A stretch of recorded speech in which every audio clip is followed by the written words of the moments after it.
السلام علیکم ورحمۃ اللہ وبرکاتہ۔ محترم ناظرین و سامعین، ہم آج آپ کی خدمت میں ایک بہت ہی خاص ویڈیو لے کر حاضر ہوئے ہیں جس میں آپ کو نماز پڑھنے کا مکمل طریقہ بتایا جائے گا۔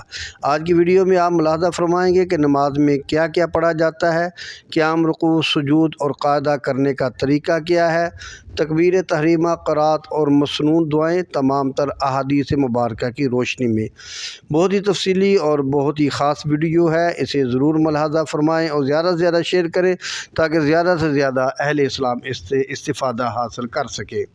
تو چلتے ہیں آج کی ویڈیو کی طرف۔ جب نمازی بدن اور جسم کی طہارت یعنی وضو، غسل یا تیمم کے ساتھ مکمل کر لے اور لباس بھی اس کا پاک ہو، جس جگہ نماز پڑھی جائے وہ جگہ بھی پاک ہو، قبلہ کا رخ بھی متعین کر لے اور نماز کا وقت بھی آ جائے، پھر رکعات فرض کا تعین کرنا بھی ضروری ہے۔ اگر امام کے پیچھے پڑھتا ہے تو اس کی اقتداء کا خیال کرنا بھی ضروری ہے، اور نماز کی نیت کرنا یعنی دل سے ارادہ کرنا یہی نیت ہے۔ اگر زبان سے نیت کے الفاظ کہے تو عام آدمی کے لیے یہ بھی جائز اور درست ہے، بشرطی کہ ان الفاظ کے کہنے کو ضروری خیال نہ کرے بلکہ محض اپنے دل کے سکون اور اطمینان کے لیے ان الفاظ کو ادا کیا جا سکتا ہے۔ تو سب سے پہلے ہے نماز میں تکبیر تحریمہ۔ تکبیر تحریمہ یہ شرط ہے اور بعض فقہا کے نزدیک رکن اور فرض بھی ہے، اور اللہ تبارک و تعالیٰ کا ارشاد ہے وَذَكَرَ اسْمَ رَبِّهِ فَصَلَّى، اور یاد کیا اس نے اپنے رب کا نام اور پھر نماز پڑھی۔ نبی اکرم محبوب کائنات صلی اللہ علیہ وآلہ وسلم نے بھی تکبیر تحریمہ کے متعلق ارشاد فرمایا ہے وَتَحْرِيمُهَا التَّكْبِيرُ، کہ نماز کا تحریمہ یعنی نماز میں داخل ہونا، اس کا شروع کرنا تکبیر سے ہوتا ہے۔ یہ ترمذی شریف اور ابو داؤد شریف میں حدیث موجود ہے۔ چنانچہ امام ترمذی رحمۃ اللہ تعالی علیہ کہتے ہیں کہ بے شک نماز کا تحریمہ تکبیر ہے، اور کوئی شخص بغیر تکبیر کہے نماز میں داخل نہیں ہو سکتا۔ تکبیر تحریمہ میں اگر بلا عذر قیام کو ترک کرے گا تو تحریمہ درست نہیں ہوگا۔ تکبیر تحریمہ کے لیے سب سے بہتر لفظ اللہ اکبر ہے، جس پر نبی اکرم محبوب کائنات صلی اللہ علیہ وآلہ وسلم کا عمل رہا ہے۔ اس میں ایک بات کا اور بھی خیال رکھا جائے کہ تکبیر تحریمہ کہتے وقت یعنی کہ اللہ اکبر کہتے وقت اگر ہم حمزہ کو لمبا کر دیں، مثلا اللہ اکبر کی بجائے اللہ اکبر کہیں گے تو اس سے تحریمہ درست نہیں ہوگا بلکہ اس سے نماز بھی نہیں ہوگی۔ اس بات کو ہمیشہ خیال رکھیے کہ صحیح الفاظ کا ادا کرنا ضروری ہے، وگرنہ نماز نہیں ہوگی۔ اگر ہم نے حمزہ کی جگہ حمزہ کو مد کر کے اللہ اکبر کہہ دیا، اللہ اکبر کہنا ضروری ہے۔ اسی طرح تکبیر تحریمہ کے ساتھ دونوں ہاتھ اٹھائے جائیں۔ اس سلسلہ میں چند اقوال ہیں۔ تکبیر اور رفع یدین یعنی تکبیر تحریمہ کہتے ہوئے اپنے دونوں ہاتھوں کو ایک ساتھ اٹھانا، جیسا کہ شیخ عبدالحق محدث دہلوی رحمۃ اللہ تعالی علیہ نے کہا ہے کہ اکثر احادیث میں آیا ہے کہ نبی کریم صلی اللہ علیہ وآلہ وسلم تکبیر کے ساتھ ہی اپنے ہاتھ بھی اٹھاتے تھے۔ امام ابو یوسف، امام طحاوی، قاضی خان اور حناف کی ایک جماعت کا یہی مسلک ہے کہ جیسے تکبیر تحریمہ کہی جائے ساتھ ہی اپنے ہاتھوں کو بھی بلند کر کے کانوں کی لو سے لگا کر اپنے ہاتھوں کو باندھا جائے۔ رفع یدین میں اسی طرح تکبیر تحریمہ میں رفع یدین کے وقت ہاتھوں کی ہتھیلیوں کا رخ قبلہ کی طرف کرنا ضروری ہے۔ حضرت عبداللہ بن عمر رضی اللہ تعالیٰ فرماتے ہیں کہ نبی اکرم صلی اللہ علیہ وآلہ وسلم نے فرمایا جب تم میں سے کوئی شخص نماز شروع کرے تو اس کو چاہیے کہ اپنے دونوں ہاتھ اٹھائے اور ان کی ہتھیلی والے حصے کو قبلہ رخ کرے، کیونکہ اللہ تعالیٰ کی خاص توجہ اس کے سامنے ہوتی ہے۔ اسی طرح تکبیر تحریمہ میں رفع یدین کے وقت ہاتھوں کی انگلیوں کو پھیلا دے، جیسا کہ حضرت ابو ہریرہ رضی اللہ تعالیٰ فرماتے ہیں کہ نبی اکرم صلی اللہ علیہ وآلہ وسلم جب نماز کے لیے تکبیر کہتے تو اپنی انگلیوں کو پھیلا دیتے۔ تکبیر تحریمہ میں مرد اپنے ہاتھوں کے انگوٹھے جو ہیں وہ کانوں کی لو تک اٹھائے گا، جیسا کہ حضرت انس رضی اللہ تعالیٰ عنہ سے روایت ہے کہ نبی اکرم صلی اللہ علیہ وسلم جب نماز شروع کرتے تھے تو تکبیر کہتے وقت